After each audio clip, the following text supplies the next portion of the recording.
অকমন্য মন্ত্ৰী ৰূপেশ গোৱালাৰ সমষ্টিত চাওক ৰাষ্ট্ৰীয় ঘাইপথৰ দুৰৱস্থা। জিয়াটো ভুগিব লগা হৈছে পথচাৰীয়ে। জৰাজীৰ্ণ পথ নিৰ্মাণৰ দাবীত ডুমডুমাত যুৱ ছাত্ৰ পৰিষদৰ প্ৰতিবাদ। আকাশৰ পৰা ধুমকেতু পৰা দি এটা নিশাতেই কংগ্ৰেছৰ পৰা বিজেপিত যোগদান কৰি 2021 চনত ডুমডুমা সমষ্টিৰ পৰা বিধায়ক হৈছিল ৰূপেশ গোৱালা।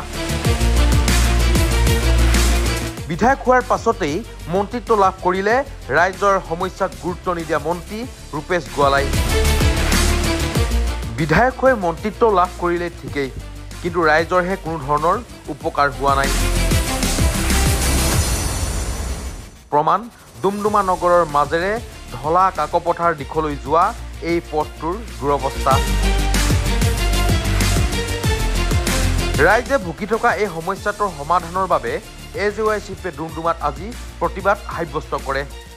জাতীয়তাবাদী যুৱ ছাত্ৰ পৰিষদ তিনিচুকীয়া জিলা সমিতিয়ে 37 নং আৰু 38 নং ৰাষ্ট্ৰীয় ঘাইপথৰ যি দুৰৱস্থা, এই দুৰৱস্থাৰ অতি শীঘ্ৰে আচলতে নিৰ্মাণ কৰিবৰ বাবে আমি মানৱ শৃংখলা আৰু বিক্ষোভ কাৰ্যসূচী আমি আন্দোলন কৰিছোঁ।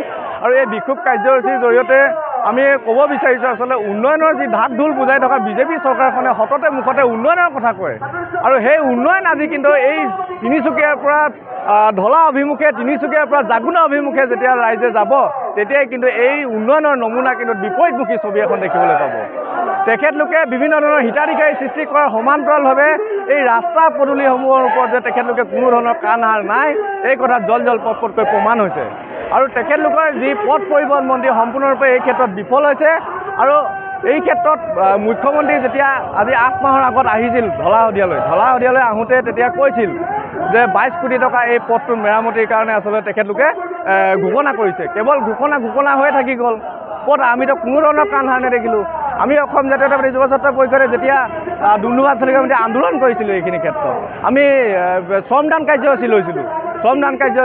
তাৰপিছত কিন্তু মুখ্যমন্ত্ৰীয়ে 22 কোটি টকা ঘোষণা কৰাৰ পিছতো বৰ্তমান সময়ত কিন্তু চৰকাৰখনে কোনো ধৰণৰ কাণ সাৰ নিদিলে। কেৱল মাত্ৰ তেখেতলোকৰ ৰাজনৈতিক মুনাফাৰ বাবে, ৰাজনৈতিক যি ভোটৰ লাভালাভ, সেই লাভালাভৰ বাবে তেখেতলোকে বৰ্তমান সময়ত ৰাইজৰ আগত আগুৱা বাঢ়ি থাকে। বিভিন্ন ধৰণৰ মিছা প্ৰতিশ্ৰুতিৰে ৰাইজক আকৰ্ষিত কৰিবৰ যি পৰিকল্পনা, এই পৰিকল্পনা কিন্তু সম্পূৰ্ণৰূপে তছনছ হ'বলৈ গৈ আছে। আৰু এইখিনি ক্ষেত্ৰত বৰ্তমান অতি শীঘ্ৰে এই 38 নং আৰু 37 নং ৰাষ্ট্ৰীয় ঘাইপথটো অতি শীঘ্ৰে নিৰ্মাণ কৰক, অন্যথা আমি অসম জাতীয়তাবাদী যুৱ ছাত্ৰ পৰিষদে ইয়াৰ ওপৰত তীব্ৰ আন্দোলন গঢ়ি তুলিবলৈ বাধ্য হ'ম। সমান্তৰালভাৱে এটা কথা ক'ব বিচাৰোঁ যে ইয়াত এজন মন্ত্ৰী আছে, যিজন মন্ত্ৰীৰ জৰিয়তে বৰ্তমান সময়ত কোৱা হয় যে বিভিন্ন ধৰণৰ উন্নয়নৰ কথা কয়, বিভিন্ন ধৰণৰ আলোচনা মাধ্যমেৰে উন্নয়নৰ কথা কয়, কিন্তু তেখেত এজন স্থানীয় মন্ত্ৰী হৈ পেলাই আচলতে এই ৰাস্তাটো তেখেতলোকে নিৰ্মাণ কৰি ল'ব পৰা নাই। যিটো 37 নং ৰাষ্ট্ৰীয় ঘাইপথ, যিটো ৰাস্তাত হাজাৰ সহস্ৰাধিক গাড়ী অহা যোৱা কৰি থাকে। এই ওচৰতে ডন বস্কো স্কুল, বিভিন্ন ধৰণৰ স্কুল আছে, কলেজ আছে, কলেজসকলৰ সুবিধা হোৱাকৈ তেখেতলোকে ব্যৱস্থা কৰি দিব পৰা নাই আৰু উন্নয়নৰ কথা কয়। গতিকে এনেধৰণৰ মন্ত্ৰী আমি কোনো কাৰণতে গ্ৰহণযোগ্য বুলি আমি নাভাবোঁ। এনেধৰণৰ মন্ত্ৰীয়ে যদি কোনোবা অনুষ্ঠান প্ৰতিষ্ঠানে যদি এনেকুৱা ধৰণৰ ৰাজনৈতিক পৰিকল্পনাৰে তেখেতলোকে কেৱল ঘোষণা কৰি পেলাই আচলতে তেখেতলোকৰ আকৰ্ষিত কৰিব, ভোট বেংক ৰচনা কৰিব বিচাৰে, এইখিনি ক্ষেত্ৰত কিন্তু সম্পূৰ্ণ বিফল হ'ব। অনাগত দিনত কেৱল ডুমডুমা বুলিয়ে নহয়, তিনিচুকীয়া জিলাখনৰ বিভিন্ন ৰাস্তা উপপথসমূহ আচলতে এনেধৰণে বেয়া হৈ আছে।